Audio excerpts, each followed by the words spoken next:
No, minsan mga kapatid, sa ating pagsisikap sa ating sarili upang tayo mabigyan o ating maabot ang buhay na ipinangako ng Diyos sa atin, minsan di natin napapansin ang ating paligid o ang ating kapwa, napabayaan natin mga kapatid na dahil sa ating pagsisikap ay hindi rin natin napangaralan ang nasa tabi-tabi natin.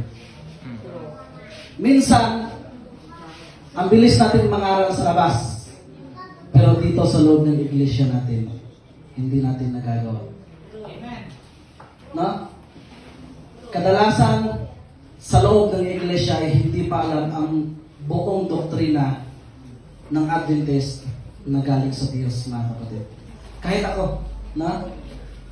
Kahit ako, mga kapatid, ay hindi ko pa alam lahat. No? Kaya nga, sabi dito ni Apostol Pablo, mga kapatid, no? Basahin natin kung sino yung may mga Bible. Ay samahan niyo ako sa pagbasa. Hebreo chapter 10 verse 24 and 25. Sinabi dito, at tayo'y mga tinginan upang tayo'y mga udyok sa pag-iibigan at mabubuti na gawa, na huwag nating pabayaan ang ating pagkakatipon na gaya ng ugali ng iba, kundi mga aralan sa isa't isa at lalo na kung ang inyong namamalas na nalalapit na ang araw.